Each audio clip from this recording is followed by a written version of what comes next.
السلام علیکم۔ دلچسپ اور فکر انگیز واقعہ۔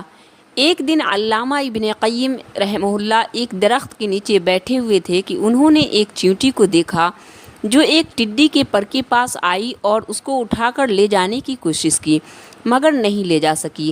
کئی بار کوشش کرنے کے بعد اپنے کیمپ کی طرف دوڑی۔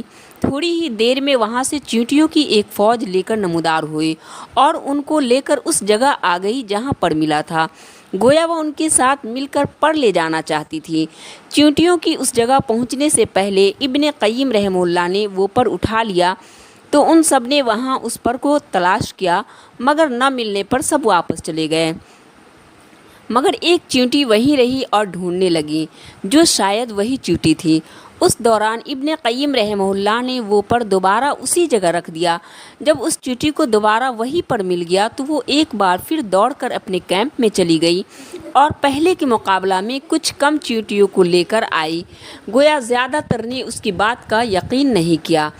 اس بار بھی جب وہ ان کو لے کر اس جگہ کے قریب پہنچی تو علامہ ابن قیم نے وہ پر پھر اٹھا لیا اور سب نے اس کو دوبارہ کافی دیر تک تلاش کیا، مگر نہ ملنے پر سب واپس چلے گئے اور حسب سابق ایک ہی چیونٹی وہاں اس پر کو ڈھونڈتی رہی۔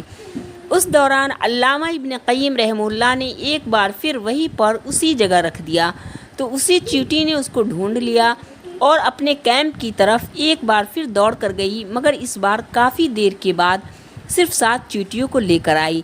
تب ابن قیم رحمہ اللہ نے اس پر کو پھر اٹھا لیا اور چیونٹیوں نے کافی دیر تک پر کو تلاش کیا اور نہ ملنے پر غصے سے اسی چیونٹی پر حملہ آور ہو گئیں اور اس کو ٹکڑے ٹکڑے کر کے رکھ دیا، گویا وہ جھوٹ بولنے پر اس سے ناراض ہو گئی تھی۔ تب ابن قیم رحمہ اللہ نے وہ پر ان چیونٹیوں کے درمیان رکھ دیا۔ جو ہی ان کو پر ملا ساری چیونٹیاں اس مردہ چیونٹی کے پاس جمع ہو گئی، گویا وہ سب افسردہ اور شرمندہ تھی کہ انہوں نے اس بے گناہ کو قتل کر دیا۔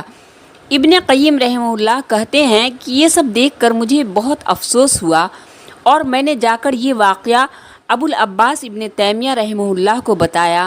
انہوں نے کہا اللہ تجھے معاف کرے، ایسا کیوں کیا؟ دوبارہ کبھی ایسا مت کرنا۔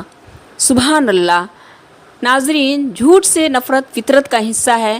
کیڑے مکوڑے بھی جھوٹ سے نفرت کرتے ہیں اور قوم سے جھوٹ بولنے پر سزائے موت دیتے ہیں۔ اللہ تعالی ہم تمام لوگوں کو جھوٹ جیسی لعنت سے بچائے، آمین۔ ناظرین، علامہ ابن قیم رحمہ اللہ نے اپنی کتاب مفتاح دار السعادہ میں اس واقعے کا ذکر کیا ہے۔ اللہ اکبر۔ ناظرین، اسی طرح کی سبق آموز باتیں، صحیح حدیثیں اور سچے واقعات کی معلومات کے لیے چینل کو لائک، شیئر اور سبسکرائب ضرور کریں۔ اللہ حافظ۔